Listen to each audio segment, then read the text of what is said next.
अपनी normal and daily life में हम सब कोई ना कोई गेम खेलते हैं, बट वो तो सिर्फ नॉर्मल गेम्स होते हैं।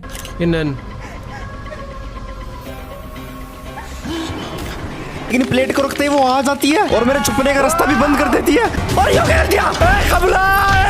Why do I have a feeling when I turn back around she's going to be gone?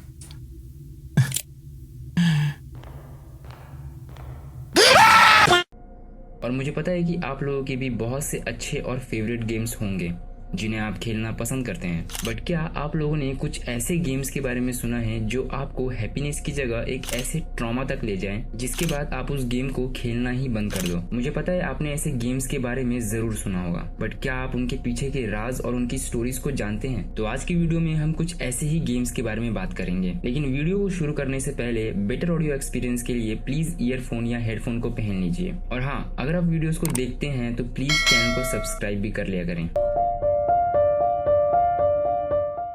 50 days and 50 task और आखिर में रिपोर्टेडली सेल्फ हार्म और सुसाइड तक पहुंच जाता था। 2013 में रशिया से एक गेम का जिक्र हुआ जिसका नाम था द ब्लू व्हेल चैलेंज। इसकी स्टोरी सिंपल है, आपको कुछ टास्क दिए जाते थे, 50 डेज 50 टास्क, एंड आपको उन्हें पूरा करना होता था। शुरुआत में टास्क जो थे वो नॉर्मल होते थे, लाइक जल्दी सुबह उठना, हॉरर मूवीज को देखना और बहुत कुछ। धीरे धीरे वो टास्क की ओर ले जाते थे और साथ ही साथ अपने आप को चोट पहुंचाना और सेल्फ हार्म करना, ये सारी चीजें वहाँ पर होती थी। नाउ इस गेम को बीच वेल भी कहा जाता है, जहाँ पर इसकी स्टोरी ऐसी है कि समुद्र के अंदर रहने वाली एक वेल जो खुद को पानी के किनारे तक ले जाती है एंड उसकी डेड हो जाती है। मतलब एक ऐसी वेल जो खुद अपनी मौत की तरफ जाती है। एंड मोस्ट इंटरेस्टिंग चीज ये थी कि इसकी कोई भी ऑफिशियल ऐप, डाउनलोड लिंक या फिर गेम स्टोर वर्जन एग्जिस्ट नहीं करता था। सो आप सोच रहे होंगे कि ये काम कैसे करता था। यूजुअली ये जो गेम था एक सोशल मीडिया फेनोमेना था, जहाँ पर सोशल मीडिया पर कुछ ग्रुप्स के थ्रू ये टास्क पार्टिसिपेंट्स को दिए जाते थे।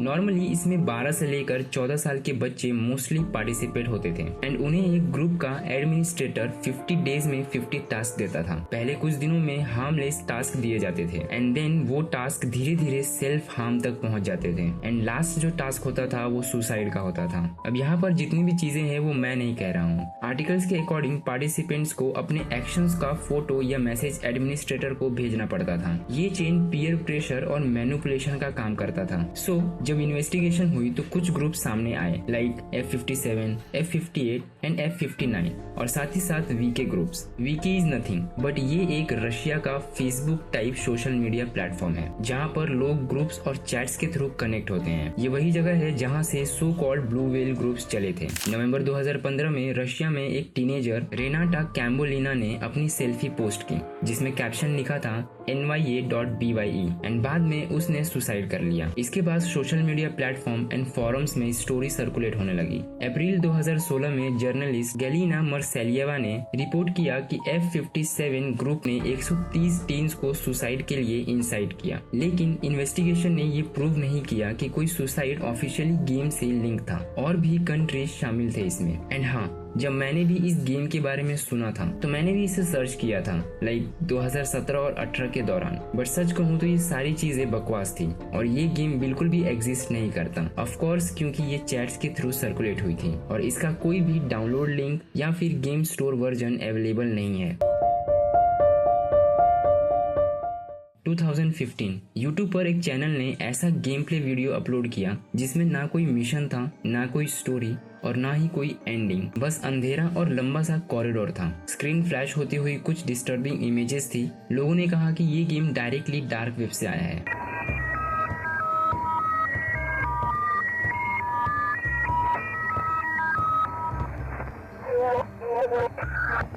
नाउ 2015 को ऑब्सक्योर हॉरर कॉर्नर ने सैड सैटन नाम का एक गेम प्ले वीडियो अपलोड किया एंड जब मैंने भी इस गेम प्ले वीडियो को देखा तो सच में थोड़ा अजीब और क्रीपी लगा था। लोगों ने जब इस पे ध्यान दिया तो उन्होंने क्लेम किया कि ये गेम डार्क वेब से है, बट इस चैनल के ऑनर ने बताया कि उन्हें ये जो गेम था वो एक टॉर हिडन सर्विस से मिला, जो कि एक एनोनिमस सब्सक्राइबर ने लिंक दिया था। बेसिकली टॉर मतलब द ओनियन राउटर, मतलब एक ऐसी प्राइवेसी बेस्ड नेटवर्क है जो इंटरनेट ट्रैफिक को मल्टीपल लेयर में रूट करता है, लाइक ओनियन की तरह layer by layer. Basically Tor का काम होता है यूजर की आइडेंटिटी को हाइड करना, आईपी एड्रेस को मास्क करना और एनोनिमस ब्राउजिंग को अलाउ करना। सो बेसिकली इस गेम में कुछ भी नहीं था, मतलब कुछ भी नहीं। बैकग्राउंड में कुछ क्रीपी लूपिंग साउंड्स थे एंड डिस्टॉर्ट ऑडियोज थे। कभी कभी स्क्रीन पर फुल स्क्रीन इमेजेस फ्लैश होती थी। क्राइम, एब्यूज, कंट्रोवर्शियल फिगर से रिलेटेड विजुअल्स थे। इस गेम में प्लेयर जो था वो कुछ नहीं कर सकता था, बस इन कॉरिडोर्स के बीच में चल सकता था।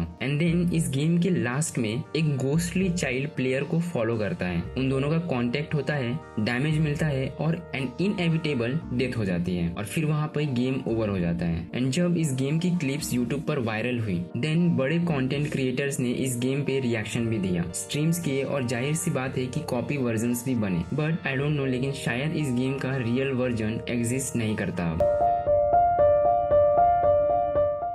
नाउ ये जो गेम था वो एक एनिमी स्टाइल डेटिंग सीम था एंड इसे कंट्रोवर्शियल गेम कहा जाता है। डॉकी डॉकी लिटरेचर क्लब एक ऐसा गेम जो शुरू होता है लाइट हार्टेड, लेकिन फिर आपके दिमाग के साथ खेलना शुरू कर देता है एंड फिर ये गेम नॉर्मल नहीं लगता। इस गेम की स्टोरी बहुत ही सिंपल है और साथ ही साथ बहुत ही क्यूट गेम है। Oh, didn't mean that. Whoa, didn't mean that. Whoa, whoa, whoa, whoa, whoa, whoa. Hey, whoa, hey, I'm going back. I'm going back. I'm going back. I swear. Natsuki on. Oh my god, it's drifting my mouth. My mouth? It's making my mouse move.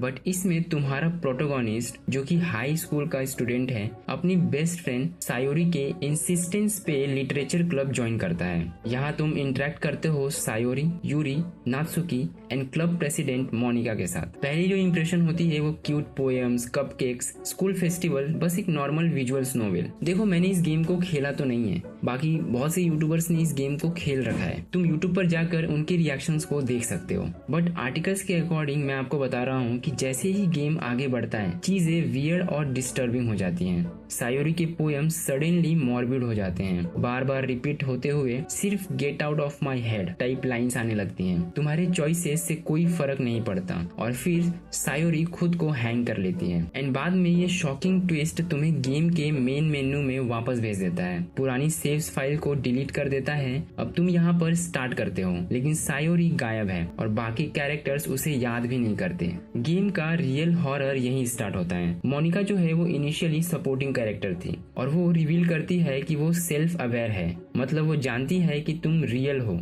और game के code को manipulate कर सकती है। जहाँ पर जैसे ही वो मैनिपुलेट करती है, जिसके बाद कैरेक्टर्स के स्प्राइट डिस्टॉर्ट हो जाते हैं, टेक्स्ट अनरीडेबल हो जाते हैं और ग्लिचेस हर जगह आने लगती हैं। और फिर मोनिका अपनी ऑब्सेसिव लव एक्सप्रेस करती है, क्योंकि यहाँ पर तुम थे प्लेयर तो तुम्हारे एक्शन के ऊपर पूरा कंट्रोल उसके पास है। अब यहाँ पर अगर तुम मोनिका के फाइल को डिलीट करते हो तो सायोरी टेम्पररी लीडर बन जाती है और गेम फिर से डिस्टर्बिंगली रिपीट होता है। अगर तुम पूरा हिडन कंटेंट अनलॉक करते हो तो गेम तुम्हें वर्चुअल मशीन के सीक्रेट यूनिवर्स दिखाता है, जैसे तुम एक सिमुलेशन के अंदर हो और कैरेक्टर्स अवेयर हैं। और फिर ये गेम और डिस्टर्ब करने लगता है। हर लेयर के साथ तुम्हें लगेगा कि कंट्रोल खत्म हो रहा है। यूरी ग्रेजुअली ऑब्सेस्ड हो जाती है और फिर सेल्फ हार्म के डार्क थॉट्स में फंस जाती है। नात्सुकी सिर्फ एक क्यूट गर्ल नहीं है, उसकी लाइफ डार्क सीक्रेट से भरी हुई है, एब्यूज, मालनरिशमेंट और तुम सब कुछ विटनेस करते हो। और मोनिका वो सिर्फ क्लब प्रेसिडेंट नहीं, उसका ऑब्सेशन तुम्हारे गेम को कंट्रोल करने तक पहुंच जाता है। She manipulates the system itself. अगर तुम पूरा एक्सप्लोर करते हो तो हिडन ईमेल्स रिवील होते हैं और फिर तुम देखते हो एक पैरेलल यूनिवर्स VM1 और VM2, जहां पर तुम ऑब्जर्व करते हो कॉम्प्लेक्स और अल्टरनेट रियलिटी। और फिर एक साइड स्टोरी अनलॉक होती है, test.vm। ये जो एक्सटेंशन होता है वो रैंडमली जनरेट होता है, जहां पर कुछ चीजें दिखाई देती हैं, failed attempt to access another universe. हाँ, मुझे पता है कि इस गेम को थोड़ा सा समझने में दिक्कत जरूर आता है और शायद मैं भी इस गेम को आपको समझा नहीं पा रहा हूँ। बट अगर आप यूट्यूब पर जाकर Dawki Dawki the literature club game play search करते हैं तो आपको इससे रिलेटेड बहुत से वीडियोस मिल जाएंगे, जहाँ पर आप यूट्यूबर्स जो इन्हें प्ले करते हैं उनके रिएक्शंस को देख सकते हैं। एंड अगर आप पूरा गेम प्ले देखते हैं तो आपको सब कुछ समझ आ जाएगा। तो अगर आपको वीडियो पसंद आए तो प्लीज वीडियो को लाइक करो एंड हाँ, चैनल को भी सब्सक्राइब करो, क्योंकि आप वीडियोस को देखते हो लेकिन चैनल को सब्सक्राइब नहीं करते हो। फिर मिलते हैं।